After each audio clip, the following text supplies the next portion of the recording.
أشهد أن لا إله إلا الله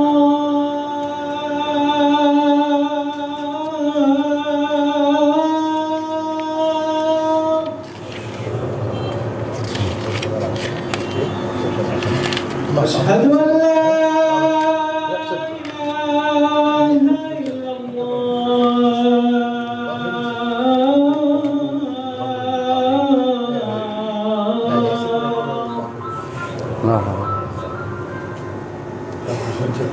أشهد أن محمدا رسول الله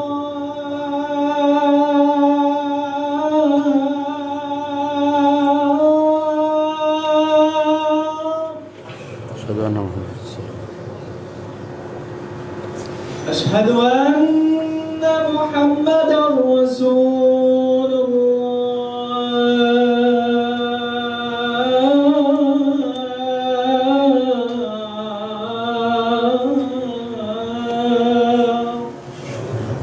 أشهد أن حي على الصلاة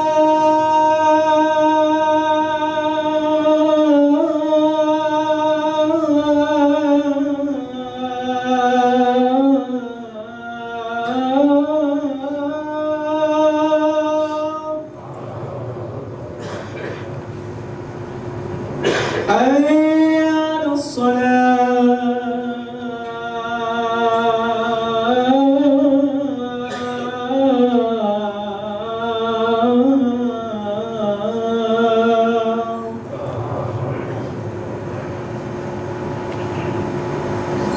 حي على الفلاح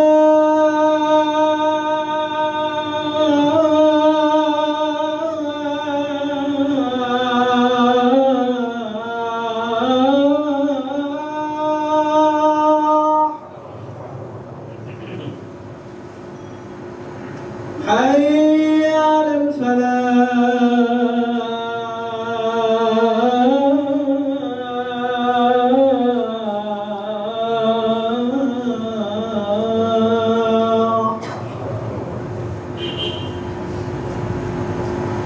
الله أكبر الله أكبر الله لا إله إلا الله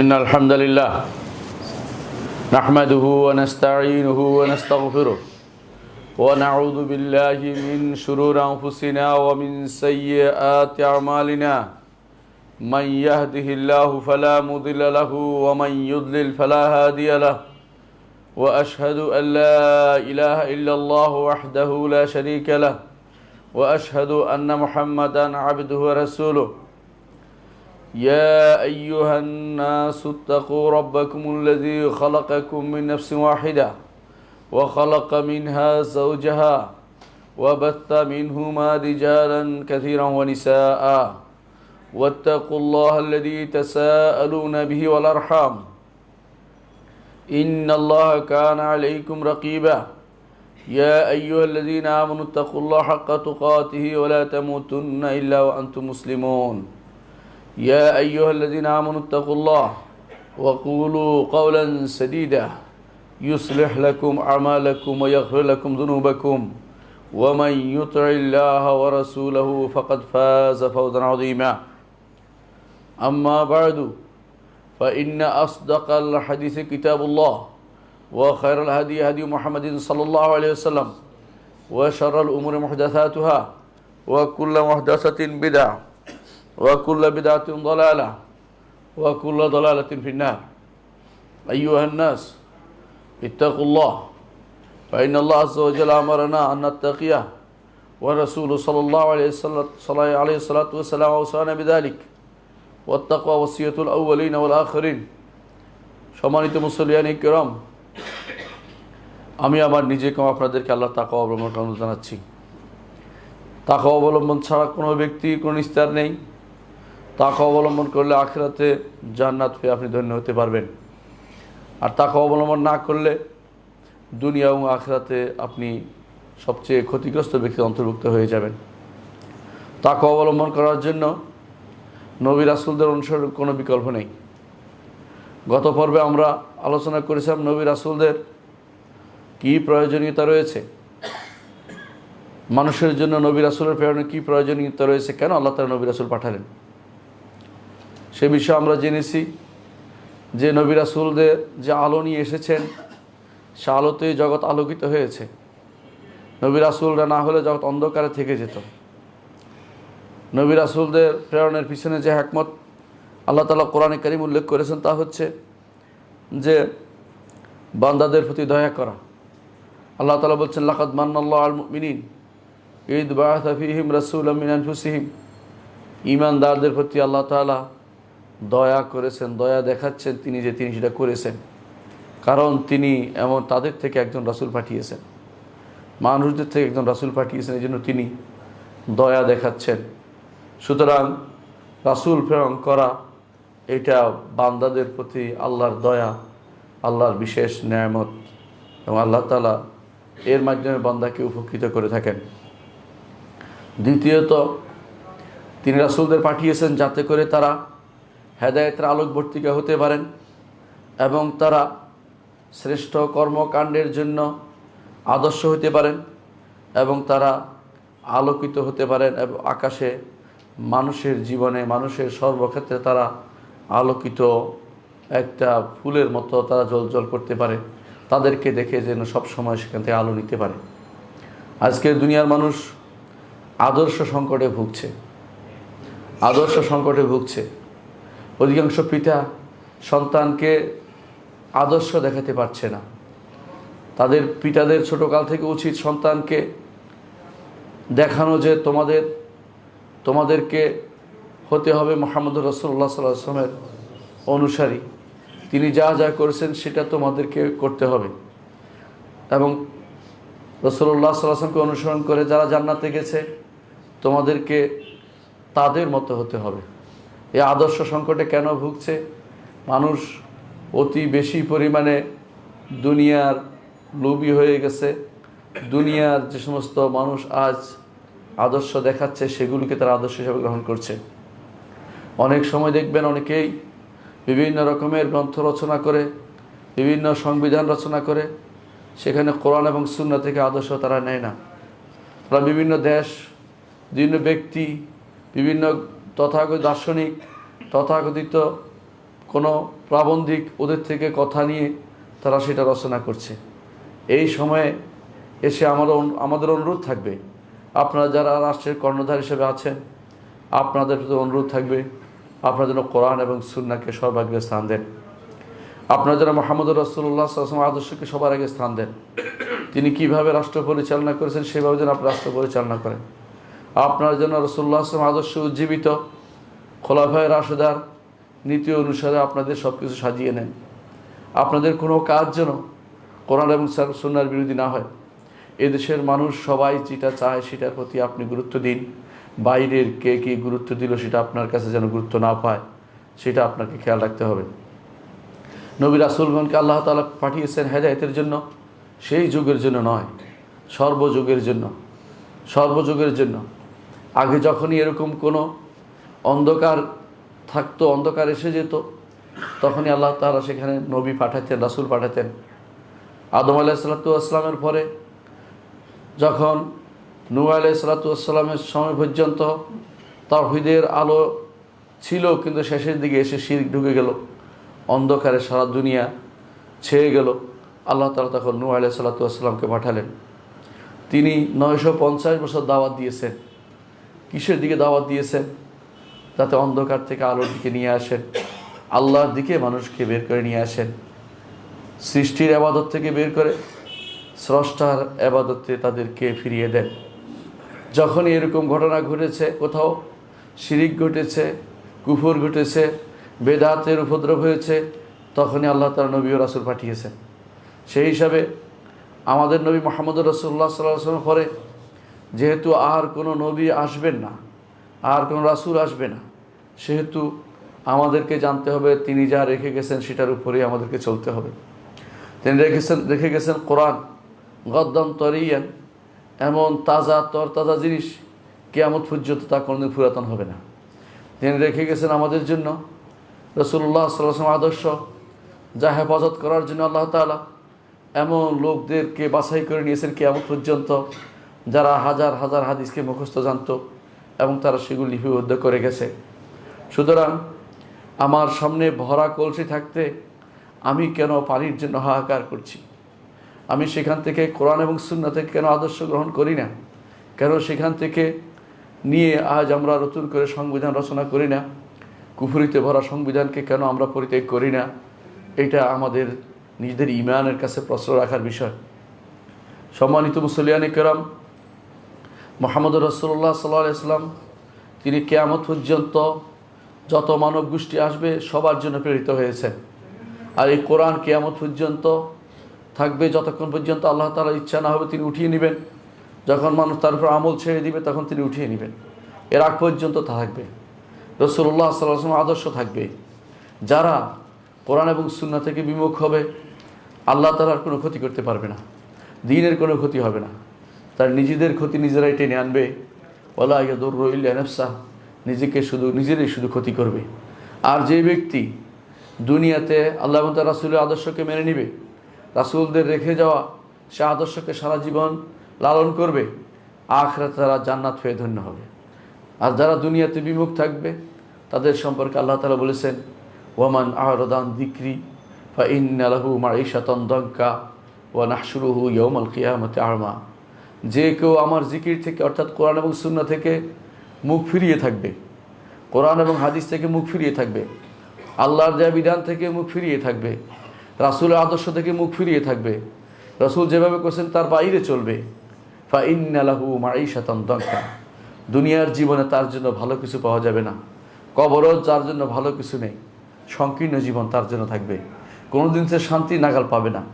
শান্তি করে দৌড়াতে থাকবে, শান্তি সে কোনোদিন পাবে না।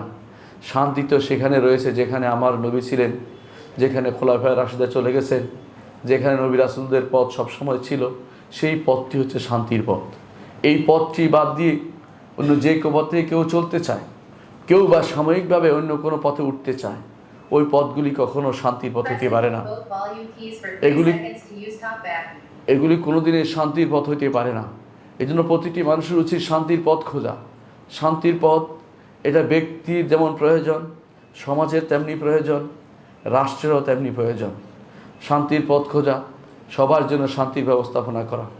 এই জন্য নবী রাসূলদের এই পথে আপনাদের ফিরে আসতে হবে, আমাদের ফিরে আসতে হবে। তাদেরকে আল্লাহ তাআলা মানার হুদা হিসেবে পাঠিয়েছেন, হেদায়েতের নূর এবং আলো হিসেবে পাঠিয়েছেন। আমাদের নবীকে সর্বশেষে পাঠিয়েছেন যাতে করে কিয়ামতের আগ পর্যন্ত আর কোনো কারো প্রয়োজন হেদায়েত কারো কিছু নিতে আমাদের না হয়। সেই জন্য যত রকমের মতবাদ আজ আমাদের সমাজে অনেকের কাছে দেখা যায়, এগুলি কোনোটাই গ্রহণ করা ইসলাম অনুমোদন করে না। সেটা যে কোনো নাম দিয়ে হোক না কেন, যেই কোনো নাম দিয়ে হোক না কেন, ইসলাম ছাড়া আর কোনো মতবাদ, কোনো ইজম, কোনো কিছুর কাজে লাগবে না, কোনোটাকেই গ্রহণ করা যাবে না। মানুষের তৈরি সমস্ত সম্পূর্ণ ইজমকে বাদ না দিতে পারলে আপনার ঈমান শুদ্ধ হবে না, আপনার ঈমান শুদ্ধ হবে না। কোরআনে কারিমে আল্লাহ তাআলা এই জন্য বলেছেন যে এরা কোনোদিন ঈমানদার হইতে পারবে না, হাত্তা ইউহাক্কিমুকা ফীমা শাজারা বাইনাহুম, আপনার কাছে যা নাজিল করে তাদের যে সমস্ত ব্যাপারে, তাদের মধ্যে যে সমস্ত ব্যাপারে বিবাদ হবে, সেগুলো তারা যদি কোনো আপনার কাছে নিয়ে আসে বিচার ফয়সালার জন্য, তাহলে তারা ঈমানদার হতে পারবে না, তারা কোনো ঈমানদার হতে পারবে না। সুম্মা লা ইয়াজিদু ফি আনফুসিহিম হারাজাম মিম্মা কাদাইতা, আপনি যে ফয়সালা দিবেন সেই ফয়সালার বাইরে তারা আর কোনো ফয়সালাকে গ্রহণ করতে পারবে না। রাসূলুল্লাহ সাল্লাল্লাহু আলাইহি ওয়াসাল্লাম যে ফয়সালা দিয়েছেন, রসুল যে আদর্শ দিয়েছেন, সেটা সব দিকে দিয়েছেন। ইবাদতের যেমন দিয়েছেন, আকীদার যেমন দিয়েছেন, দুনিয়া পরিচালনার আদর্শ তিনি দিয়েছেন, রাষ্ট্র পরিচালনার আদর্শ তিনি দিয়েছেন, সমাজ পরিচালনার আদর্শ তিনি দিয়েছেন, বেচা কেনার আদর্শ তিনি দিয়েছেন, পরিবার পরিচালনার আদর্শ তিনি দিয়েছেন। তাহলে আপনি কোথায় যাবেন? আপনি তার রসুলের আদর্শ বাদ দিয়ে অন্য কোনো আদর্শ যদি আপনি গ্রহণ করেন, আপনি কাফির হয়ে যাবেন, ঈমানদার থাকতে পারবেন না যদি মন থেকে তা গ্রহণ করেন। যদি না জানেন, যারা জানে তাদের সহযোগিতা নিন, যারা জানে আলেম সমাজ আছে তাদের সহযোগিতা নিয়ে একটি সুন্দর আদর্শ সমৃদ্ধ মুহাম্মদ রাসূলুল্লাহ সাল্লাল্লাহু আলাইহি ওয়াসাল্লামের আদর্শ সমৃদ্ধ, তার নির্দেশনা সমৃদ্ধ, আল্লাহর বাণীর অনুসারে একটি সুন্দর সংবিধান আপনি রচনা করতে পারেন, যেটি কখনো আপনার যদি কেউ করতে পারে সে কোনোদিন সওয়াব থেকে মাহরুম হবে না। যতদিন সেটা থাকবে, সে হয়তো কবরে চলে যাবে, সেটা তার জন্য মাইল ফলক হিসেবে থাকবে। আল্লাহর উপর ঈমান এবং বিশ্বাসের বিষয়টি আমাদের সংবিধানে ছিল, এবং যে ব্যক্তি সেটা করে গেছে তিনি কবরে গিয়েও সেই সওয়াব পাবেন। আর যারা দুনিয়াতে আছেন তারা যদি এরকম এর চেয়ে ভালো কিছু করতে পারেন, তারাও একসময় সবাই কবরে যেতে হবে। সবাই কিন্তু আদর্শ রেখে ভালো কি রাখছেন না খারাপ রাখছেন সেটার উপরে তারা আখিরাতে রিওয়ার্ড পাবেন, পুরস্কার পাবেন। সেই জন্য প্রতিটি মানুষের উচিত, যারা এই আল্লাহ তাআলা যাকে যেখানে ক্ষমতা দিয়েছে তাদেরই উচিত যে আমি কিছুদিনের জন্য ক্ষমতা পেয়েছি, এটাকে জুলুমের হাতিয়ার না বানাই, অন্যায়ের কারসাজি না করি, আমি শিরিক এবং কুফরের পথ উন্মোচন না করি, তাওহীদ এবং আকীদা বিশ্বাসের উপর, বিশুদ্ধ আকীদার উপরে চলে এবং আল্লাহ এবং তার রাসূলের পথে চলে আমি আখিরাতের পথকে সুগম করে নিই। এই সুযোগে আমি আখিরাতকে আমার জন্য যথাযথভাবে তৈরি করে নেই। ঈমানদার কখনো আখিরাতকে দুনিয়ার উপরে আখিরাতকে প্রাধান্য দেয়, দুনিয়াকে প্রাধান্য দিতে পারে না। ঈমানদার সবসময় আখিরাতকে প্রাধান্য দেয়। আল্লাহ তাআলা বলছেন কোরআনে কারীমে, বাল তুসিরুনাল হায়াতাদ দুনিয়া ওয়াল আখিরাতু খায়রুন আবকা, বরং তোমরা দুনিয়ার জীবনকে প্রাধান্য দিচ্ছ, আখিরাত তো খায়র, কল্যাণকর, আবকা, তা বেশি দিন অবশিষ্ট থাকবে। সুতরাং নবীদেরকে আল্লাহ তাআলা পাঠিয়ে আমাদেরকে যে আলো দিয়েছেন সে আলো থেকে আলোকিত হতে হবে। নবীদেরকে আর যে কারণে আল্লাহ তাআলা পাঠিয়েছেন তা হচ্ছে যাতে মানুষ কোনো ওজর পেশ করতে না পারে। কোরআনে কারীমে আল্লাহ তাআলা বলছেন, ওমা কুন্না মুআযযিবিনা হাত্তা নাবআসা রাসূলা, রাসূল না প্রেরণ করে কাউকে আমরা আযাবদাতা ছিলাম না। যদি রাসূল না প্রেরণ করতো তারা বলতে পারতো যে আল্লাহ আমি তো রাসূল পাইনি, আমাদের বিবেক তো আমাদেরকে এই সমস্ত আকীদা ও শরিয়ার কোনোটাই আমাদেরকে জানতে দেয়নি, বিবেক থেকে আমরা জানতে পারিনি, আমাদেরকে আপনি কীভাবে আযাব দিবেন। কিন্তু আল্লাহ তাআলা তার চেয়ে ওজর বন্ধ করার সত্তা আর কেউ নেই।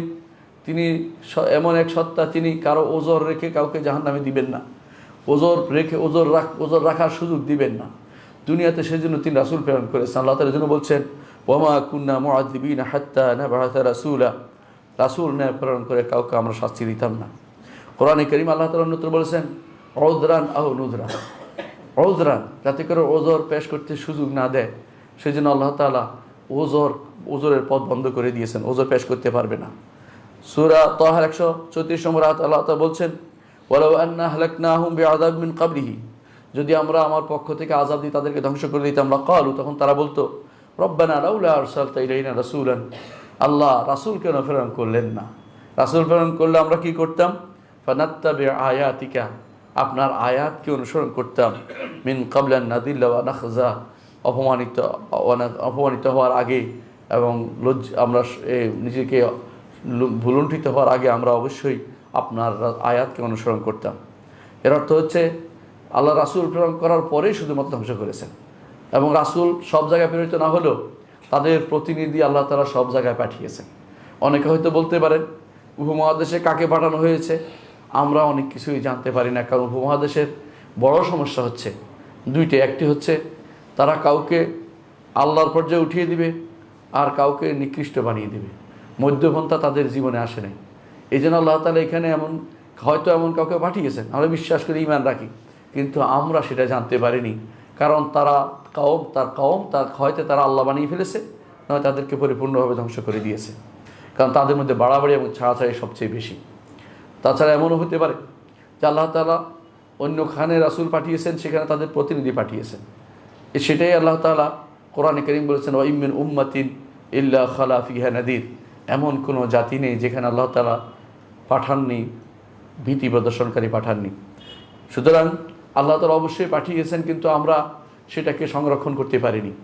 এই জন্য ইতিহাস দেখবেন, ভারতবর্ষের ইতিহাস যেমনটি আব্দুল হালিম লাখনবী তিনি বলেছিলেন দহকাতুল সিবিয়ান, ভারতবর্ষের ইতিহাস যারা লিখেছে বেশিরভাগই হাস্যকর ইতিহাস লিখেছে, বাচ্চারা হাসাহাসি করবে সেরকম ইতিহাস, কারণ তারা আসলেই সত্যিকার ইতিহাস লিখতে পারেনি, কাউকে বাড়াবাড়ি করেছে, এরপর আরেক সরকার আসে তাদেরকে ভুলুণ্ঠিত করেছে, আরেকবার আরেকজন আসে অনেকে উঠাবে, আবার আসে আরেকজন নামাবে, এই কারণ করেছে, কেউ আসলে ইতিহাস রচনা করতে পারেনি।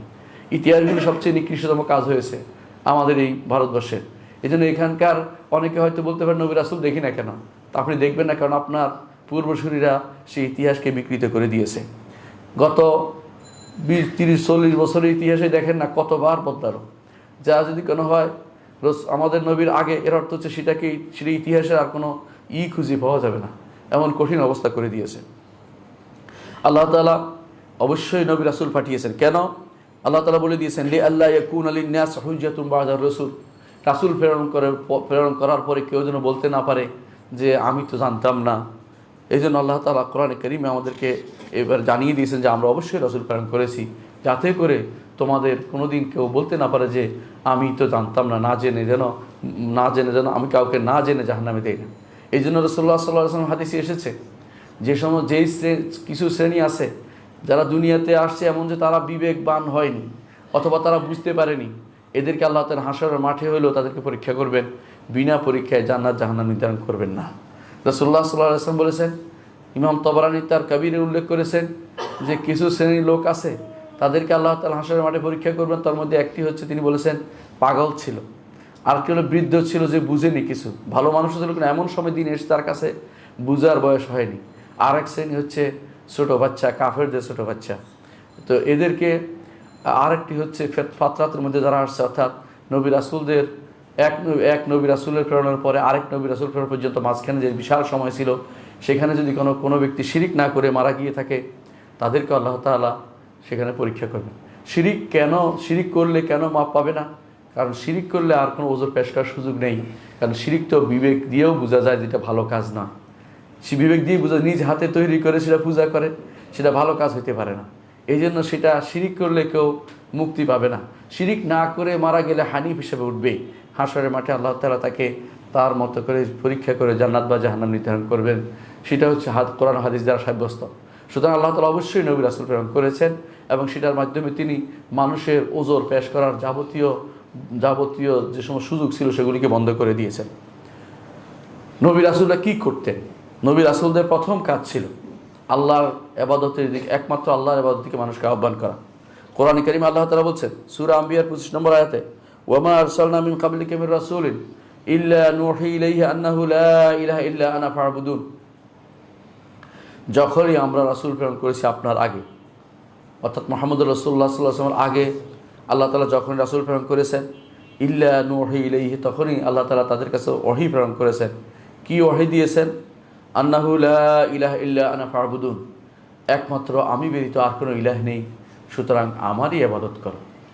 এই ইবাদত কথাটি মসজিদে যেমন চলবে তেমনিভাবে সব জায়গাতে আল্লাহর বিধান যেখানে আছে সেটা প্রতিপালন করাই ইবাদত। আল্লাহর বিধান প্রতিপালন করাই ইবাদত। মসজিদে যেমন, ঘরে যেমন, সমাজে তেমন, রাষ্ট্রে তেমন। আপনি যা রচনা করতে যাচ্ছেন সেটা যদি কোনো আল্লাহর ইবাদতের বিরোধী হয়, তো আপনি কত নবীদের বিরুদ্ধে চলছেন, আপনি কোরআন এবং সুন্নাহর বিরুদ্ধে চলছেন। সেটাও আপনি একটা গ্রন্থ লিখলেন, আপনি যে কোনো গ্রন্থ লিখবেন সেটা যদি কোনো রাসূলুল্লাহ সাল্লাল্লাহু আলাইহি ওয়াসাল্লাম আদর্শ বিরোধী হয়, কোরআন সুন্নাহ বিরোধী হয়, আপনি অনেক বড় পণ্ডিত তাই বলে যে গ্রন্থ লিখছেন সেখানে কোরআন সুন্নাহ বিরোধী কথা আছে, এর অর্থ হচ্ছে আপনি নবী রাসূলদের যে ইচ্ছা এবং তাদেরকে যে কারণে প্রেরণ করা হয়েছে তার বিরুদ্ধে চলেছেন। কাদের আপনি অনুসরণ করেছেন? আপনি অনুসরণ করছেন ফেরাউন, নমরুদ, আবু জাহাল, আবু লাহাবদের অনুসরণ করছেন, কারণ তারা নবীদের বিরোধী ছিল। আপনার কর্মকাণ্ড নবীদের বিরোধী হচ্ছে। আপনার কর্মকাণ্ডের কারণে আপনি যদি কোনো 10টি মানুষ পথভ্রষ্ট হয়, আপনার কর্মকাণ্ডের জন্য যদি কোনো মানুষ ক্ষতিগ্রস্ত হয়, যদি কোনো মানুষ আল্লাহ থেকে দূরে সরে যায়, তা আপনি কবরে গিয়েও শান্তি পাবেন না। কারণ আপনার এই যে রচনা করে গেছেন, খারাপ পথ রচনা করে গেছেন, তার শাস্তি আপনাকে পেতেই হবে। কারণ আপনি এটা বন্ধ করার পথ বন্ধ রেখে যাননি। কোনোদিন যদি এটা বন্ধ হয়ে যায় অন্যায় কাজ, তখন হয়তো আপনার গুনাহটি বন্ধ হবে। যে কোনো মানুষ যেমন সিনেমা হল তৈরি করে গেলে সে কবরে বসে সিনেমা হলের গুনাহ পেয়ে থাকবে, মসজিদ তৈরি করে গেলে মসজিদে কবরে বসে কবর থেকে মসজিদে যারাই সালাত আদায় করবে সবার সালাতের সমপরিমাণ সবচেয়ে পেতে থাকবে। সুতরাং অন্যায়ের পথও সেরকম। মুহাম্মদ রাসূলুল্লাহ সাল্লাল্লাহু আলাইহি ওয়াসাল্লাম বলেছেন, মান সান্না ফিল ইসলামি সুন্নাতান হাসানাতান ফালাহু আজরুহা ওয়া আজরু মান আমিলা বিহা ইলা ইয়াউমিল কিয়ামা। যে কেউ ইসলামে সুন্দর একটি পথকে দেখাতে পারবে, অর্থাৎ সুন্নাহ হাসানা বলতে কোরআন এবং সুন্নাহ যা আসছে সেটাই, অর্থাৎ কোনো অন্যায় আচরণ পথ রচনা করেনি, কোরআন এবং সুন্নাহকে বাস্তবায়নের চেষ্টা করেছে, দেখিয়ে দিয়েছে, তার জন্য সেটার সওয়াব থাকবে এবং যত মানুষ সে কাজটি করবে তত মানুষের সওয়াব সে পেতে থাকবে। ওয়ামান সান্না সুন্নাতান সাইয়্যা, আর যে কেউ খারাপ কোনো পথ রচনা করবে, খারাপ একটা বই লিখে গেছেন, একটা সিনেমার বই লিখে গেছেন, সিনেমা হল দিয়ে গেছেন, অথবা বাসার মধ্যে একটা টিভি রেখে গেছেন, অথবা এমন কিছু রেখে গেছেন যার কারণে বছরের পর বছর মানুষ নিগৃহীত হবে, কষ্ট পাবে, তাহলে আপনি মনে রাখবেন যে আপনি অন্যায়ের পথ রচনা করে গেছেন। মরেও আপনি শান্তি পাবেন না, কবরে গিয়েও আপনি সেটার শাস্তি ভোগ করবেন। আমার কথা নয়, সাইয়্যিদুল খালক মুহাম্মদুর রাসূলুল্লাহ সাল্লাল্লাহু আলাইহি ওয়াসাল্লাম সেটা বলে দিয়েছেন। ফালাহু উজরুহা, সে ওই ব্যক্তির গুনাহ বহন করবে, ওয়া উজরু মান আমিলা বিহা, যারাই এর গুনাহ এটার উপর আমল করবে সবার গুনাহ সে বহন করবে, ইলা ইয়াউমিল কিয়ামা, কিয়ামত পর্যন্ত, মিন গায়রি আন ইউনকাসা মিন আওজারিহিম শাইআন, তাদের ওজরের তাদের গুনাহ যারা যারা গুনাহ করছে তাদের গুনার কমতি হবে না, কিন্তু ওই ব্যক্তি সমপরিমাণ গুনাহ বহন করবে। এই জন্য রাসূলুল্লাহ সাল্লাল্লাহু আলাইহি ওয়াসাল্লাম বলেছেন, দুনিয়ার বুকে যত হত্যা হয়, দুনিয়ার বুকে যত হত্যা হয় সমপরিমাণ গুনাহ আদম সন্তান প্রথম যে হত্যা চালু করেছে সে সমপরিমাণ গুনাহ বহন করে, সমপরিমাণ গুনাহ বহন করে। কারণ আউয়ালু মান সান্নাল কাতল, অন্যায়ের পথ, হত্যার পথটি সর্বপ্রথম সে দেখিয়েছে। এই জন্য নবী রাসূলগণ যে জন্য প্রেরিত, আল্লাহ ছাড়া কারো ইবাদত চলতে পারে না। ইবাদত শব্দের অর্থ দাসত্ব। দাসত্ব আপনার কর্মকাণ্ড কোন দিকে পরিচালিত হচ্ছে সেটাই দাসত্ব। কুল ইন্না সলাতি ওয়া নুসুকি ওয়া মাহইয়ায়া ওয়া মামাতি লিল্লাহি রাব্বিল আলামিন, হে নবী আপনি বলে দিন, আমার সালাত, ওয়া নুসুকি এবং আমার ইবাদত, ওয়া মাহইয়ায়া ওয়া মামাতি আমার জীবন এবং মরণ সব কিছু একমাত্র আল্লাহর জন্য হতে হবে। জীবনের প্রতিটি ক্ষেত্রে আল্লাহকে আপনি রাখবেন, যে আল্লাহকে সামনে রাখবো, যে তিনি আল্লাহর সন্তুষ্টিকে আপনি সামনে রাখবেন। এবং মৃত্যুর সময় আপনি চিন্তা করবেন যে আমি মারা যাচ্ছি, এমন কোনো কিছু কি রচনা করে যাচ্ছি যার কারণে আমার শাস্তি হবে? এমন কোনো কথা কি আমি কারো রক্তচক্ষুর ভয়ে বলা বন্ধ করে রেখেছি যার কারণে আমাকে শাস্তি পেতে হবে? আমার ক্ষমতা থাকার পরেও আমি এমন কোনো কাজ কি বাদ দিয়েছি যা আমি করতে পারতাম অথচ করিনি? সেই কারণে আপনাকে আখিরাতে শাস্তি ভোগ করতে হবে। যদি ঈমান আপনার আখিরাতে থাকে, যদি আপনি মনে করেন যে আল্লাহর সামনে অবশ্যই আপনি নিতে হবেন, আল্লাহর সামনে আপনাকে উপস্থিত হতে হবে, তাহলে অবশ্যই আপনাকে দুনিয়ায় থাকতে নবী রাসূলদের পথকে অনুসরণ করে যেতে হবে। কোরআন কারীমে আল্লাহ তাআলা আরও বলছেন, ওয়ালাকাদ বাআসনা ফী কুল্লি উম্মাতির রাসূলান, প্রতি জাতিতেই আমরা রাসূল প্রেরণ করেছি। কি বলে রাসূল প্রেরণ করেছি? আনিবুদুল্লাহ ওয়া ইজতানিবুত তাগুত, একমাত্র আল্লাহর ইবাদত করা এবং তাগুতকে বর্জন করা। তাগুত কারা? তাগুত হচ্ছে ওই শক্তি, তাগুত হচ্ছে ওই শক্তি, এমন প্রতিটি বিধান হইতে পারে, এমন প্রতিটি অনুসরণ হইতে পারে, এমন প্রতিটি আনুগত্য হইতে পারে, এমন কোনো মাবুদ হইতে পারে, উপাস্য হইতে পারে, এমন যে কোনো জিনিস যারা আল্লাহ তাআলার সমকক্ষতায় নিয়ে এসেছে, যাকে নিয়ে আসছেন আপনি, তাকে সমকক্ষ সরাসরি হইতে হবে না। কিসের দিক থেকে? আনুগত্যের দিক থেকে। আপনি তো সম্পূর্ণ আনুগত্য কার জন্য করবেন? আল্লাহর জন্য। এই আল্লাহর জন্য আনুগত্য না করে যদি কোনো আপনি অন্য কারোর জন্য পূর্ণ আনুগত্য প্রকাশ করেন, আল্লাহর আনুগত্যের বিরুদ্ধে গিয়ে, সামন্তরালে গিয়ে, তাহলে অথবা বিরোধী হয়ে, তাহলে আপনি তাকে তাগুত বানালেন। এই জন্য কখনো একটা কবরও তাগুত হইতে পারে, কোনো একটা বইও তাগুত হইতে পারে, কোনো গ্রন্থও তাগুত হয়ে যেতে পারে, মানে ব্যক্তিও তাগুত হয়ে যেতে পারে, যখন আপনি সেটাকে আল্লাহ এবং তার রাসূলের অনুসরণের বাইরে তাকে আপনি অনুসরণের জন্য মেনে নেবেন। অথবা এমন কোনো নেতাও হতে পারে, যখন আপনার কাছে আল্লাহ রসুল সাল্লাল্লাহু আলাইহি ওয়াসাল্লাম সর্বোচ্চ নেতা হিসেবে বিবেচিত হয়নি, কোনো নেতাকে আপনি সবার উপরে স্থান দিয়েছেন, তার সন্তুষ্টিকে আপনি আল্লাহর সন্তুষ্টির উপরে স্থান দিবেন। এমন কোনো ব্যক্তিকে যদি আপনি সামনে এগিয়ে দেন, অবশ্যই আপনি তাকে তাগুত বানালেন। এই জন্য তাগুতের সবচেয়ে সুন্দর সঙ্গ হচ্ছে এটা, যে কেউ যদি কোনো আল্লাহর রুবুবিয়তের বৈশিষ্ট্যে অথবা আসমা সিফাতের বৈশিষ্ট্যে অথবা আল্লাহর ইবাদতের কোনো বৈশিষ্ট্যে অন্য কাউকে অংশীদার করে, সেই ব্যক্তি তাকে তাগুত বানালো। রুবুবিয়ত, উলুহিয়ত, আসমা সিফাত, এই তিনটি জিনিস আমরা ভালো বুঝি, অর্থ বুঝি, কিন্তু এদের বিপরীতে কাউকে দাঁড় করানো, নিজে যদি দাঁড় করায় তাহলে সে তাগুত বানালো। কেউ যদি সন্তুষ্ট না থাকে তাকে দাঁড় করানো, সেই তাগুত হলো না, কিন্তু আপনি তাকে তাগুত বানিয়েছেন। যেমন ঈসা আলাইহিস সালাতু ওয়াস সালামকে নাসারারা তাগুত বানিয়েছে, তিনি তাগুত নন, কিন্তু নাসারারা তাকে তাগুত বানিয়ে নিয়েছে, কারণ তারা আল্লাহর সামন্তরালে দাঁড় করিয়েছে সব কিছু। তাকে নবীরা কোরআন কারীম আল্লাহ তাআলা বলছেন যে রাসূলদেরকে শুধু প্রেরণ করেন লিউতা বিইজনিল্লাহ, আল্লাহর অনুমতিক্রমে আনুগত্য করার জন্য। এই নয় যে তাদেরকে ইবাদত করবেন আপনারা, এটার জন্য নয়। শুধু ইবাদত যদি করে তখন তাগুত হয়ে যাবে। ঠিক অনুসরণের ক্ষেত্রে সীমা লঙ্ঘন করলে সেটাকে তাগুত হয়ে যাবে। আল্লাহ যেটা অনুসরণ, আল্লাহ তাআলা অনুসরণের বাইরে কেউ অনুসরণ করলে, ঠিক কারো ব্যক্তি যদি কোনো ভালোবাসার দিক থেকেও কাউকে বেশি ভালোবাসেন, তাহলে আপনি তাকে তাগুত বানিয়ে ফেললেন। তাগুত বানার মূল কথাই হচ্ছে এটা, যতগুলি রুবুবিয়তের বৈশিষ্ট্য আছে, যতগুলি আসমা সিফাত আছে, এগুলি যদি কোনো, যতগুলো ইবাদতে যতগুলো এলিমেন্টস আছে, এগুলি যদি কোনো আপনি অন্য কাউকে দিয়ে আপনি আন্তরিকভাবে খুশি আছেন, আপনি তাকে তাগুত বানিয়েছেন। সুতরাং ওয়াজতানিবু তাগুত, তাগুত থেকে বেঁচে থাকতে হবে। এই হচ্ছে প্রথম নবী রাসূলদের দাওয়াতের প্রথম কাজ হচ্ছে এটা, একমাত্র আল্লাহর দিকে তারা ডাকবেন। নবী রাসূলদের দাওয়াতের দ্বিতীয় কাজ হচ্ছে এটা, যে তারা মানুষদেরকে আল্লাহর পক্ষ থেকে যা এসেছে সেটা পৌঁছে দিবেন, আল্লাহর কাছে থেকে যা এসেছে সেটা পৌঁছে দিবেন। পৌঁছে দেওয়ার দায়িত্ব, মানিয়ে ফেলার দায়িত্ব আল্লাহ তাআলা তাকে দেননি। এই জন্য আল্লাহ তাআলা কোরআনে কারীম বলেছেন লাস্তা আলাইহিম বিমুসাইতির, আপনি তাদের উপর দারোগা নন। আরও বলেছেন ফালাআল্লাকা বাখিউন নাফসাকা আল্লা ইয়াকুনু মুমিনিন, আপনি কি তাদের নিজেকে ধ্বংস করে দিবেন তারা ঈমানদার না হলে? সেটা না, আল্লাহ তাআলা অন্য আয়াতে বলেছেন ওয়ামা আলাইকা আল্লা ইয়াযাক্কা, তারা যদি পবিত্র না হয় আপনার কিছু করার নেই, আপনি তো ওমা আলাইকা ইল্লাল বালাগ, আপনার দায়িত্ব হচ্ছে পৌঁছে দেয়া। আল্লাহ তাআলা বলছেন আল্লাযীনা ইউবাল্লিগুনা রিসালাতিল্লাহ, নবীদের প্রশংসা করে আল্লাহ তাআলা বলছেন যারা আল্লাহর রিসালাতকে মানুষের কাছে পৌঁছে দেয়, ওয়া ইয়াখশাউনাহু, এবং একমাত্র আল্লাহকেই ভয় করে, ওয়ালা ইয়াখশাউনা আহাদান ইল্লাল্লাহ, আল্লাহ ব্যতীত আর কাউকে ভয় করেন। দ্বিতীয়বার বলেছেন।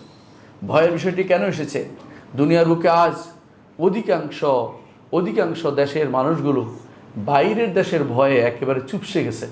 অমুক দেশে আমাকে মেরে ফেলবে, অমুক দেশে আমাকে ক্ষমতা রাখবে না, অমুক দেশে এইটা করবে ওইটা করবে, এই জন্য আমি আল্লাহর কথা বলতে পারবো না।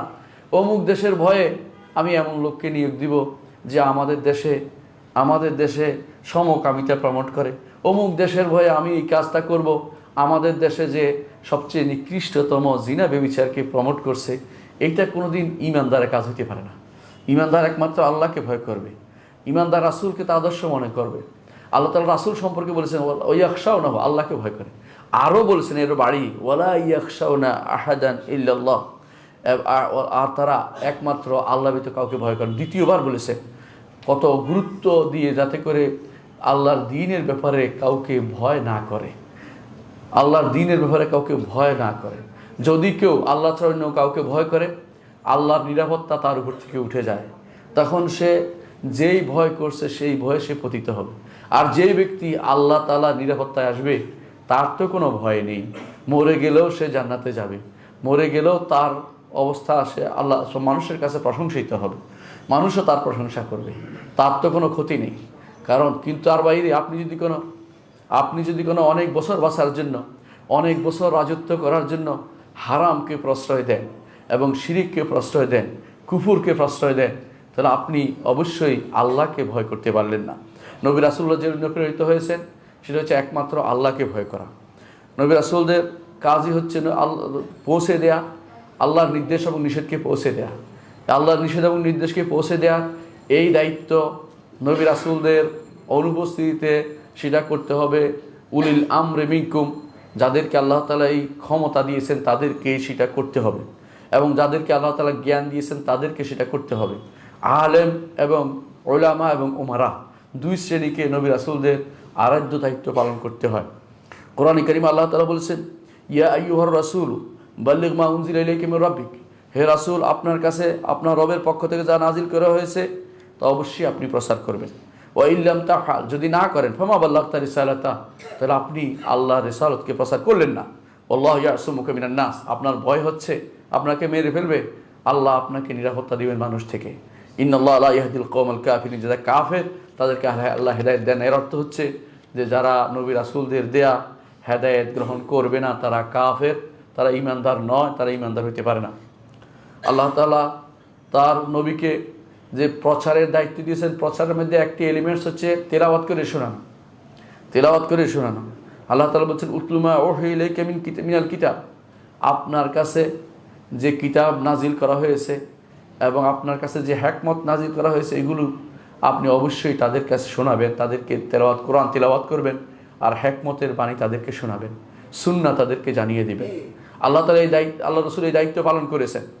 এই জন্য তিনি বিশাল এক অনুষ্ঠানে, যেখানে বিদায় হজের সে বিশাল জায়গাতে আরাফার মাঠে একত্রিত করে বলেছেন, আলা হাল বাল্লাগতু, জেনে রাখো, সাবধান, আমি কি তোমাদের কাছে প্রচার করতে পেরেছি? তারা বলেছেন, অবশ্যই আপনি প্রচার করেছেন, আপনি অবশ্যই উম্মতকে নসিহত করেছেন। রাসূলুল্লাহ সাল্লাল্লাহু আলাইহি ওয়াসাল্লাম তখন বলেছেন, আল্লাহুম্মা ফাশহাদ, আল্লাহ আপনি সাক্ষী থাকেন যে আমি আমার দায়িত্ব আদায় করেছি। এই তাবলীগ নবী রাসূলদের দায়িত্ব, এই প্রচারের দায়িত্ব নবী রাসূলদের। আপনার ঘরে আপনার সন্তান যদি সালাত আদায় না করে আপনি আপনার দায়িত্ব পালন করলেন না।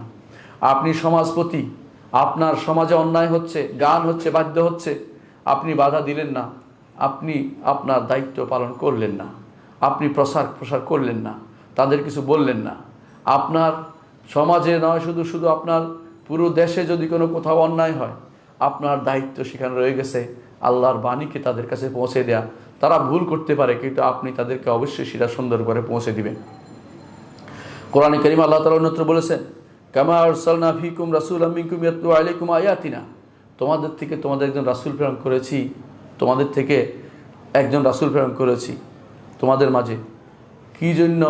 যাতে করে তোমাদের কাছে আল্লাহর আয়াত তিলাওয়াত করে শোনায়। শুধু আল্লাহর আয়াতকে তেলাওয়াত করে শোনানো, আল্লাহর আয়াতকে বুঝিয়ে দেয়া। এখন তো তেলাওয়াত হয়ে গেছে প্রতিযোগিতার বিষয়, ইন্টারন্যাশনাল প্রতিযোগিতা করে, আন্তর্জাতিক প্রতিযোগিতা, কে কত পাস করলো, কে কত নম্বর পাই, কত নম্বর হইল এটা দেখা বিষয় হয়ে গেছে। কোরআনে কারীম এই কোরআদের এই কাজটি আসলে ইলমি কাজ নয়। কারীদের আপনি কারি বানান, ভালো কথা, ভালো পড়তে পারে, দেশের সুনাম আনতেছে, ভালো কথা, এটা কিন্তু উদ্দেশ্য ছিল না কোরআনে কারীমের। মূল উদ্দেশ্য কোরআনে কারীমের বাস্তবায়ন করা, অর্থ বোঝা, নিজের জীবন হতে শুরু করে সর্বোচ্চ রাষ্ট্র পর্যন্ত সব জায়গাতে কোরআনে কারীমের বাণী অর্থ বুঝবে মানুষ এবং সেটা অনুসারে চলবে, এটা দায়িত্ব ছিল। কারো আরব তিলাওয়াত করার কথা কেন বলা হয়েছে? আরবরা তিলাওয়াত করলেই বুঝতো, কিন্তু আপনি তো বুঝেন না। তেলাওয়াতের সাথে আপনাকে অর্থটাও তাদেরকে বুঝিয়ে দিতে হবে, এবং যে সমস্ত তাফসির আছে গ্রহণযোগ্য সেগুলি থেকে আপনি তাদেরকে সেটা জানিয়ে দিবেন। বেশি দূরের বিষয় নয়। আজ আলহামদুলিল্লাহ খাদমুল হারামাইন শরীফাইন তিনি যে তাফসির সারা বিশ্বে মানুষের জন্য তাফসির হাদিয়ে দিয়েছেন, সারা বিশ্বের মানুষের প্রতিটি ভাষায়, সেখান থেকে আপনি আলো নিতে পারেন। পছন্দ না হলে আপনি ইবনে কাসির থেকে নিতে পারেন, যিনি আপনি বলেন যে ওহাবি ছিলেন না আপনাদের দৃষ্টিকোণ থেকে, কারণ তিনি তার আগেই এসেছেন, অনেক আগে তিনি এসেছেন। তো তার তাফসিরটা অন্তত পড়ে বুঝতে পারেন যে আল্লাহ কী বলতে চেয়েছেন। আল্লাহর বাণী যদি কোনো আপনি শুধু সারা কাল বিকাল পড়লেন, এতে 1 হরফে 10 নেকি পাবেন ঠিক, কিন্তু আপনি হেদায়েত পাবেন না। হেদায়েত পেতে হলে অর্থ বুঝতে হবে, হেদায়েত পেতে হলে আল্লাহ কি বলছেন সেটা জানতে হবে। হেদায়েত পাওয়ার চিন্তা নিয়ে কোরআনে কারীমকে অবশ্যই আপনি পড়তে হবে, তেলাওয়াত করতে হবে। নবী রাসূলদের পৌঁছানোর আরেকটি বিষয় হচ্ছে বর্ণনা করা। তেলাওয়াত যেমন কোরআন কারীমকে আমরা করার কথা বলছি, কোরআন কারীম তেলাওয়াত করবে, বর্ণনাও করতে হবে। কিসের বর্ণনা করবে? কোরআনে কারিমের অর্থ বর্ণনা করবে, সেটা হলো সুন্নাহ। রসুল যা বলেছেন, যা করেছেন, যা অনুমোদন করেছেন, সবগুলোই তো সুন্নাহ। এই জন্য আল্লাহ তাআলা বলছেন, ওয়ানজালনা ইলাইকা যিকরা, আপনার কাছে নাজিল করেছে জিকির, আপনার কাছে কোরআন নাজিল করেছে আল্লাহ তাআলা। কি জন্য? লিতুবাইয়িনা লিন্নাসি মা নুজিলা ইলাইহিম, আল্লাহ তাআলা যা নাজিল করেছেন সেটা আপনি সুন্দর করে বর্ণনা করে বিস্তারিত বুঝিয়ে দেন। আল্লাহ তাআলা বলছেন, আকিমুস সালাতা, সালাত কায়েম করো। বর্ণনা করেছেন মুহাম্মদুর রাসূলুল্লাহ সাল্লাল্লাহু আলাইহি ওয়াসাল্লাম। আল্লাহ তাআলা যা যা বলেছেন সেটা বর্ণনা করার দায়িত্ব আল্লাহ তাআলা তার নবীকে দিয়েছেন। আপনি আমি অমুক গোষ্ঠী নয়। আজ যারা বেরিয়েছে তথাকথিত যারা হাদিস অস্বীকারী গোষ্ঠী, নিজেদেরকে কোরআনী ফেরকা বলতেছে, তাদেরকে জিজ্ঞাসা করুন লিতুবাইয়িনা লিন্নাসি মা নুজিলা ইলাইহিম, বয়ান বর্ণনা করা আর তিলাওয়াত করার মধ্যে পার্থক্যটা কি? বর্ণনা অর্থ হলো প্রকাশ করে দেয়া, স্পষ্ট করে দেয়া, কিভাবে কি করতে হবে সেটা বলে দেয়া। আল্লাহ তাআলা কোরআনে কারিমে শুধু বলে দিয়েছে, ওয়ালিল্লাহি আলান নাস হিজ্জুল বাইতি মান ইসতাতা ইলাইহি সাবিলা, যে ব্যক্তি আল্লাহর ঘরের কাছে যেতে পারে, তার সামর্থ্য আছে, সে যেন হজ করে। হজটা কীভাবে করতে হবে এই বর্ণনা কে দিয়েছে? মুহাম্মদুর রাসূলুল্লাহ সাল্লাল্লাহু আলাইহি ওয়াসাল্লাম। সুতরাং এই বর্ণনার দায়িত্ব এটা প্রচারের অন্তর্ভুক্ত। যদি বর্ণনা না দিয়ে থাকেন, আলেমরা সবসময় বলেছেন এটা যে উসুলের কায়দা হচ্ছে এটা, লা ইয়াজুজু তাখিরুল বায়ান আন ওয়াক্তিল হাজা, প্রয়োজনের সময়ে বর্ণনা না দেয়া জায়েজ নয়, প্রয়োজনের সময় বর্ণনা দিতে হয়। এই জন্য প্রয়োজনের সময় বর্ণনা আল্লাহ তাআলা যা বলেছেন সেটার প্রয়োজন হয়েছে সাহাবায়ে কেরামের, রসুল সেটা বর্ণনা করে দিয়েছেন, এবং সেটা আমাদের জন্য সেটা মানতেই হবে, এর বিকল্প কোনো কিছু নেই। নবীদের এই দায়িত্ব যে তারা অবশ্যই আল্লাহ তাআলা যা বলেছেন সেটা বর্ণনা করে দিবে মানুষদের কাছে। এরপর আল্লাহ তাআলা বলছেন, ওয়া ইন তাওয়াল্লাউ, আর যদি তারা মুখ ফিরিয়ে নেয়, অর্থাৎ আপনি তাদেরকে অনেক কিছু জানিয়েছেন, মানে নাই, ফা ইন্নামা আলাইকাল বালাগ, আপনি তো শুধুমাত্র একজন প্রচারকারী। ঠিক আছে, মুহাম্মদুর রাসূলুল্লাহ সাল্লাল্লাহু আলাইহি ওয়াসাল্লাম তিনি মুবাল্লিগ নবী হিসাবে, সেটা যখন তিনি শাসক হিসেবে ছিলেন তখন তিনি কি শুধু প্রচারের দায়িত্ব নয়, তার দায়িত্ব হচ্ছে, তখন অনেকে মনে করতে পারেন তাহলে আপনি প্রচার করে বেড়ান, আমরা ঘুমাই থাকি, তা কিন্তু না। যাকে আল্লাহ তাআলা দায়িত্ব দিয়েছেন, রাষ্ট্রের দায়িত্ব বা কোনো এলাকার ক্ষমতার দায়িত্ব, কোনো বিচারক দায়িত্ব দিয়েছেন, তিনি এই প্রচার যথেষ্ট মনে করবেন না। কারণ মুহাম্মদুর রাসূলুল্লাহ সাল্লাল্লাহু আলাইহি ওয়াসাল্লাম প্রচারের মধ্যে একটাও ছিল তার বাস্তবায়ন। তিনি বাস্তবায়ন করেছেন, চোরের হাত কেটেছেন, জিনা ব্যভিচারকারীর পাথর মেরেছেন, যারা মদ খেত তাদেরকে বেত্রাঘাত করেছেন, এবং যারা ডাকাতি করেছে তাদেরকে উল্টাভাবে কেটেছেন। মুহাম্মদুর রাসূলুল্লাহ সাল্লাল্লাহু আলাইহি ওয়াসাল্লাম এবং দিন পরিত্যাগকারীকে হত্যা করেছেন। অর্থাৎ ইসলামের যে সমস্ত স্থায়ী বিধান যেগুলো আছে, ইসলামের যে সমস্ত স্থায়ী শাস্তির বিধান, কেসাসের ব্যবস্থাপনা তিনি করেছেন, স্থায়ী বিধানগুলোকে তিনি বাস্তবায়ন করে দেখিয়েছেন। একবার দুইবার নয়, বহুবার। কেন তিনি করেছেন? যখন তার হাতে ক্ষমতা ছিল মদিনার রাষ্ট্র প্রতিষ্ঠিত হওয়ার পরে। সুতরাং প্রতিটি রাষ্ট্রপ্রধানের দায়িত্ব হবে মুহাম্মদুর রাসূলুল্লাহ সাল্লাল্লাহু আলাইহি ওয়াসাল্লামের এই কাজগুলি করা। অর্থাৎ তিনি তাবলীগের কাজ করবেন, প্রচারের কাজ করবেন, তিনি তেলাওয়াতের কাজের ব্যবস্থাপনা করবেন, মাদ্রাসা প্রতিষ্ঠা করবেন এবং দ্বীনি প্রতিষ্ঠান তৈরি করবেন। প্রতিটি প্রতিষ্ঠানে দ্বীনের ব্যবস্থাপনা রাখবেন, সেখানে যেন দ্বীন পড়ানো হয় সেই ব্যবস্থাপনা রাখেন। সেখানে এমন শিক্ষকদের নিয়োগ দিবেন যারা তেলাওয়াত করবে, এবং 3 নম্বর হচ্ছে তারা বয়ানও করবেন। রাষ্ট্রপ্রধানের দায়িত্ব হচ্ছে বয়ানের ব্যবস্থা করা এবং কোরআন ও হাদিসের ব্যবস্থাপনা করা, এবং হাদিস বিরোধী যেই সমস্ত ষড়যন্ত্র আজ মাথা ছাড়া দিয়ে উঠেছে তাদেরকে কঠোর হস্তে দমন করবেন। এটা তার দায়িত্বের ভিতরে পড়ে। আর 3 নম্বর হচ্ছে আরেকটি কাজ তিনি অবশ্যই করবেন, তা হচ্ছে কোরআন এবং সুন্নায় যে সমস্ত জিনিস এসেছে সেগুলোকে বাস্তবায়ন করবেন। তার ক্ষমতার ভিতরে আছে, কারণ এটা মুহাম্মদুর রাসূলুল্লাহ সাল্লাল্লাহু আলাইহি ওয়াসাল্লাম করেছেন। যদি আমাদের দায়িত্ব হচ্ছে পৌঁছে দেয়া, আলেমের পর্যায়ে থাকবে, তারা বিচারক হবে না কোনো দিন। কারণ বিচারকের দায়িত্ব আলাদা, আলেমের দায়িত্ব আলাদা। আলেম শুধু ফতোয়া দিতে পারে, বলতে পারে, মত দিতে পারে। আলেম নিজের হাতে ক্ষমতা তুলে নেওয়ার অনুমতি আল্লাহ তাআলা তার এই কোরআন এবং সুন্নাহ আলেমদেরকে দেননি। তৃতীয় যে কাজটি নবীরা করেছেন তা হচ্ছে, নবীদের দায়িত্ব ছিল মানুষদেরকে কল্যাণের পথে হেদায়েত দেয়া এবং তাদেরকে সিরাতে মুস্তাকিম দেখানো। তারা কিভাবে কল্যাণের পথের মধ্যে প্রথম কল্যাণের পথ কোনটি? প্রথম কল্যাণের পথ হচ্ছে আকীদা বিশুদ্ধ করা। এবং এইটা যদি না হয় তাহলে বাকি কোনোটাই গ্রহণযোগ্য হবে না। আর বিশুদ্ধ আকীদার দিকে ডেকেছেন। প্রত্যেকের আকীদা ছিল, আরবের মুশরিকদেরও আকীদা ছিল। আকীদা না থাকলে যুদ্ধ করতো না তারা নবীর সাথে। আকীদা ছিল বলেই আবু জাহাল, আবু লাহাবরা রসুলের বিরুদ্ধে তারা চটেছেন। কেন? তারা দেখেছেন যে তাদের আকীদা বিশ্বাস নষ্ট করে দিচ্ছে, তাদের আকীদা বিশ্বাস নষ্ট করে দিচ্ছে। এর বিপরীতে মুহাম্মদ রাসূলুল্লাহ সাল্লাল্লাহু আলাইহি ওয়াসাল্লাম আকীদা বিশ্বাস নিয়ে এসেছেন, এবং সেটা তিনি নিয়ে এসেছেন আল্লাহর পক্ষ থেকে। শুধু তিনি নন, তার ভাইরা এর আগে নবী রাসূলগণ যারা ছিলেন তারাও একই আকীদা বিশ্বাসী ছিলেন। আকীদা বিশ্বাস অপরিবর্তনীয় জিনিস। এই 6টি আকীদা, আমানতু বিল্লাহি ওয়া মালাইকাতিহি ওয়া কুতুবিহি ওয়া রুসুলিহি ওয়াল ইয়াউমিল আখির ওয়াল কদরি খাইরি ওয়া শাররি, এগুলি আদম থেকে শুরু করে শেষ মানুষটি পর্যন্ত একই রকম, কোনো পরিবর্তনশীল ছিল না। সলাতের টাইম পরিবর্তন ছিল, সলাতের ধরন পদ্ধতি পরিবর্তন ছিল, এবং সওমের অবস্থা পরিবর্তন ছিল। হজের জায়গা যদি পরিবর্তন হতেও পারে, যেমন না ফেরেশতারা হজ করে উপরে, ফেরেশতারা হজ করে উপরে, অর্থাৎ তারা বাইতুল মামুরের হজ করে, তেমনি আমরা হজ করি মক্কাতে, সেরকম। কিন্তু এই ইমানিয়াত জিনিসগুলো, যে আল্লাহর উপর ইমান, ফেরেশতার উপর ইমান, কিতাবের উপর, রাসূলের উপর ইমান, আখিরাতের উপর ইমান, তাকদীরের উপর ইমান, এগুলি কোনো পরিবর্তনশীল ছিল না। এগুলি অপরিবর্তনীয়, অলঙ্ঘনীয় জিনিস আপনার সংবিধানে জায়গা করে দেন। আপনি অলঙ্ঘনীয় জিনিসগুলো অপরিবর্তনীয় জিনিস হিসাবে সেগুলো উল্লেখ করে দিন। আপনার কর্মকাণ্ডে সেটার প্রচার প্রসার ঘটুক। আপনি, আল্লাহ তাআলা আপনাকে ক্ষমতা দিয়েছেন, আল্লাহ আপনাকে এই নিয়ে জিজ্ঞাসা করবেন। ওমর রাদিয়াল্লাহু আনহু যিনি বলেছিলেন যে ফোরাতের তীরে যদি কোনো একটি মানুষ না খেয়ে মারা যায়, আল্লাহ আমাকে জিজ্ঞাসা করবেন। তখনকার দিনে না খেয়ে মারা যাওয়াটা ছিল বড় ধরনের অপরাধ। কেন? ঈমান আকীদা ঠিক ছিল, না খেয়ে মারা যাওয়াটা রাষ্ট্রপ্রধানের দায়িত্বের ভিতরে পড়ে। ঈমান আকীদা যেখানে ঠিক নাই, রাষ্ট্রপ্রধান দায়িত্ব হবে রাসূলকে অনুসরণ করে। প্রথম দায়িত্ব হচ্ছে যে তারা অবশ্যই হেদায়েতের পথে আকীদা বিশুদ্ধের কাজটা করবেন, এবং আকীদা বিশুদ্ধ কাজটি করার জন্য ফলস্তিন ইনস্টিটিউটে কোথাও যদি কোনো আকীদা বিরোধী কথা থাকে, কোরআন এবং সুন্নাহ বিরোধী, সেটাকে অবশ্যই সেটাকে বাদ দিতে হবে। ওই সমস্ত বিভাগ, ওই সমস্ত কোনো ইনস্টিটিউশন যেগুলো কোরআন এবং সুন্নাহ বিরোধী মত নিয়ে আছে, সেগুলিকে অবশ্যই আপনাকে সেগুলিকে বন্ধ করে দিতে হবে। কোরআনে কারিমে আল্লাহ তাআলা এই জন্য বলছেন যে শিখিয়ে দিচ্ছেন কি দাওয়াত দিতে হবে। নবীরা কি করেছেন? কুল, বলে দিন, হুয়াল্লাহু আহাদ আল্লাহুস সামাদ লাম ইয়ালিদ ওয়া লাম ইউলাদ ওয়া লাম ইয়াকুল লাহু কুফুয়ান আহাদ। নবীকে বলছেন, বলেন কি? আল্লাহু আহাদ, আল্লাহুস সামাদ, আল্লাহ এমন এক সত্তা, তিনি ব্যতীত আর কোনো অদ্বিতীয় তিনি, আর কোনো দ্বিতীয় কোনো মাবুদ আমার হতে পারে না। আল্লাহুস সামাদ, অমুখাপেক্ষী তিনি। আল্লাহর এই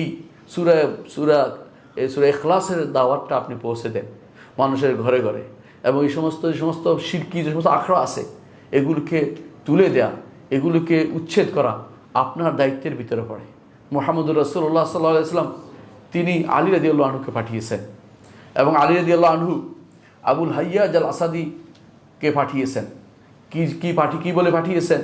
যে কোনো উঁচু কবর থাকলে সেটা মিশিয়ে দিতে হয় মাটির সাথে।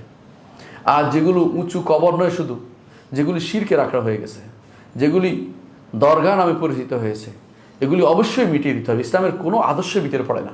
কোনো ব্যক্তি বলে নাই, কোনো আলেম বলে নাই, কোনো ব্যক্তি বলে নাই, কোনোদিন কেউ বলে নাই যে এটা কোনো আদর্শের ভিতরে পড়ে।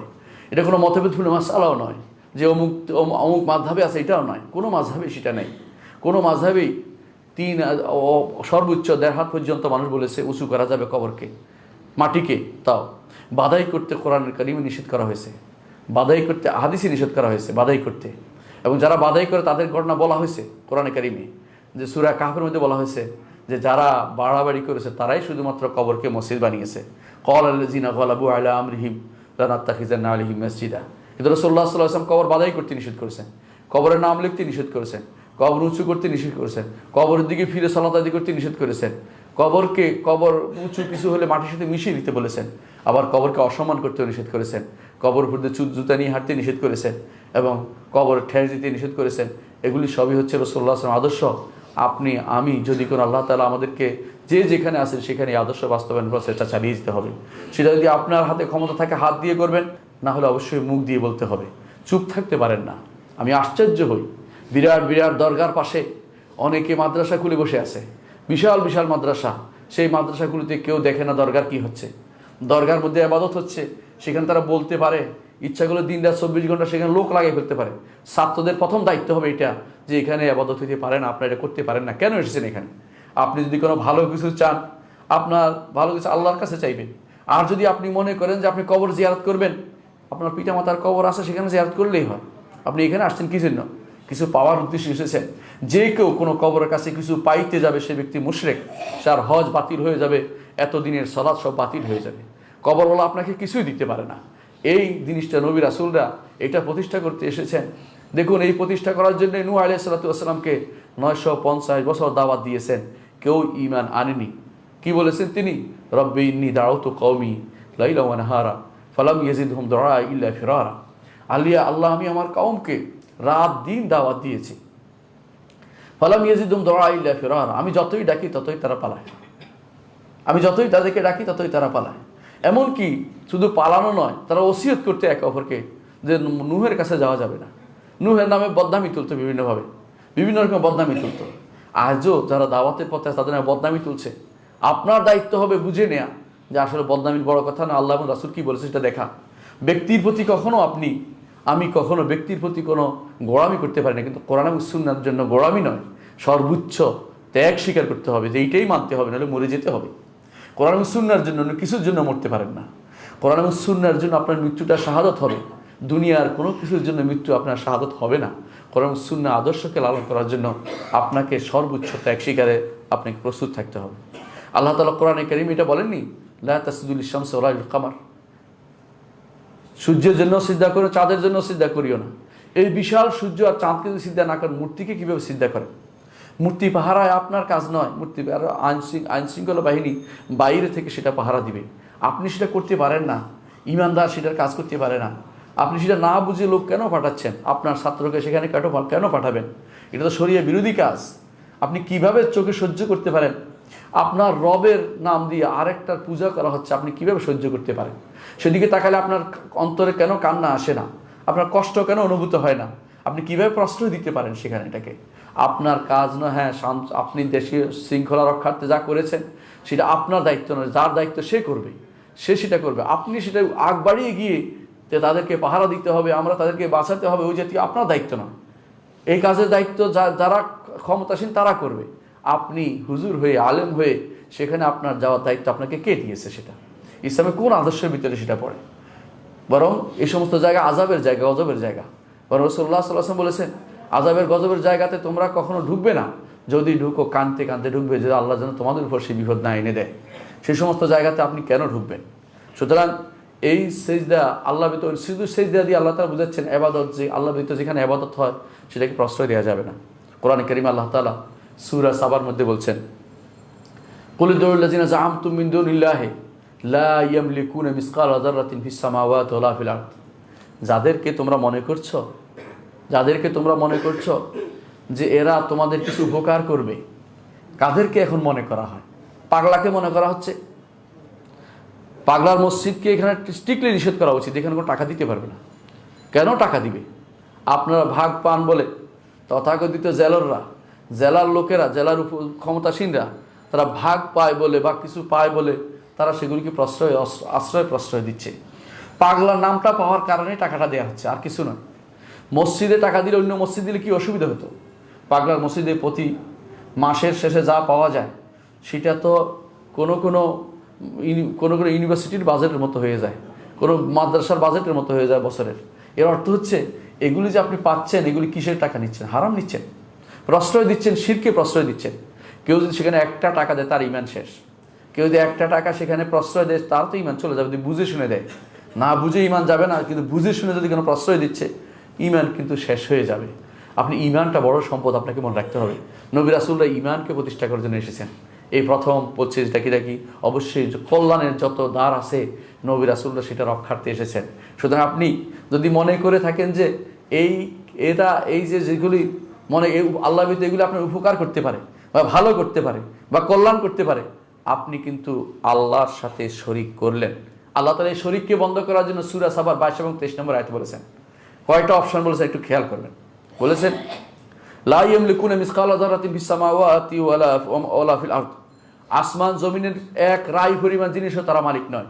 অর্থাৎ পাগলা বলেন, শাহজালাল বলেন, শাহপারান বলেন, অথবা গরিবুল্লাহ শাহ বলেন, এরা রাই পরিমাণ জিনিসেরও মালিক নয়। আসমান জমিনের মালিকানা তাদের নাই।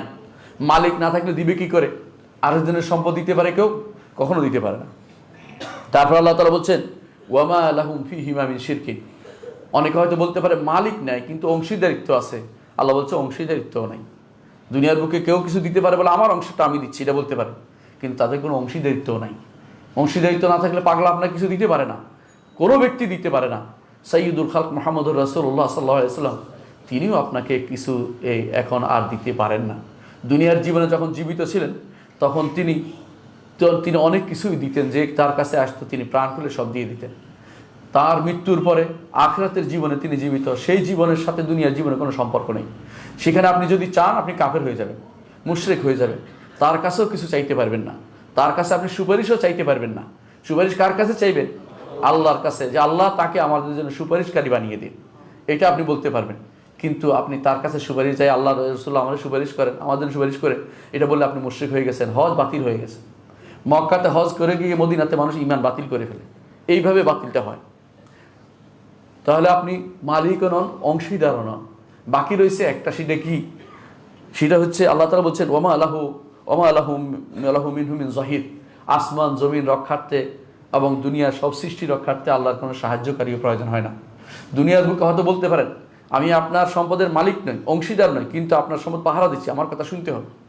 আল্লাহ তাআলা বলছেন পাহারা দেওয়ার দরকার লাগে না, আল্লাহর কোনো সাহায্যকারী লাগে না। ওমা আলাহু মিনহু মিন যাহির, দুনিয়া সৃষ্টি করতে কারো আল্লাহর কোনো সাহায্যকারী কিছু আল্লাহ তাআলা করেন নাই, আল্লাহর কোনো সাহায্যকারী লাগে না। এর অর্থ শিরকের তিনটি জিনিস অবশ্যই আল্লাহ তাআলা উপরে ফেলে দিয়েছেন, আর কোনো কারণে কেউ শিরক করতে পারে না। এই শিরককে বন্ধ করার জন্য আর একটা জিনিস বলে দিয়েছেন, ওয়ালা তানফাউ শাফাআতু ইনদা, তার কাছে কোনো সুপারিশও কাজে লাগবে না যদি না তিনি অনুমতি দেন। এর অর্থ হচ্ছে এই যে যারা আজ কবরে ঘুরে বেড়াচ্ছে, মাজারে ঘুরে বেড়াচ্ছে, অথবা বিভিন্ন জায়গাতে আজ কিছু পাওয়ার জন্য টাকা দিচ্ছে, মান্যত করতেছে, অথবা জবে করতেছে, অথবা হাজার হাজার টাকা খরচ করে সেটাকে মর্মর পাথর দিয়ে বাধাই করে দিচ্ছে। আমি আশ্চর্য হয়েছি, বিগত সরকার আমলে সেটা একটা কবর ছিল, সেটাকে বাধাই করছে, নিচ থেকে শুরু করে পাহাড়টা পুরোটা বাধাই করে দিচ্ছে চট্টগ্রামে। এরকম একটা টঙ্গিতে দেখেছি আসার সময় সবসময় পড়তো একটা বাঙ্গাসুরা, এটাকে বাধাই করে একেবারে মর্মর পাথর দিয়ে বাধাই করে দিচ্ছে। এই যে খরচ করেন আপনি, হাসরের দিন আপনি এটা যেন আফসোস করবেন, এবং শুধু আফসোস নয়, এই খরচের জন্য যেমন আফসোস করবেন, ঈমান হারা হওয়ার জন্য আফসোস করবেন। রাসূলুল্লাহ, আপনি যে ঈমান হারার পথ রচনা করেছেন, রাসূলুল্লাহ সাল্লাল্লাহু আলাইহি ওয়াসাল্লাম যেটা কবরকে ভাঙতে বলেছেন, আপনি কবরকে সুন্দরভাবে প্রতিষ্ঠা করে দিয়েছেন। সুতরাং হেদায়েতের পথ হচ্ছে, প্রথম পথ হচ্ছে তাওহীদের দিকে আহ্বান জানানো, তাওহীদের দিকে আহ্বান জানানো। কোরআনে কারীম আল্লাহ তাআলা বলছেন যে ওয়া ইয়াকুল মিনহুম ইন্নী ইলাহু মিন দুনি ফাযালিকা নাজি জাহান্নাম কাযালিকা নাজি যালিমিন। এভাবে আল্লাহ তাআলা জালেমদেরকে এভাবে শাস্তি দেন। কেউ যদি বলে যে আমার ইবাদত করো সব কিছু বাদে, আল্লাহ তাআলা তাকে অবশ্যই জাহান্নাম দিয়ে শাস্তি দেবেন বলেছেন আল্লাহ তাআলা।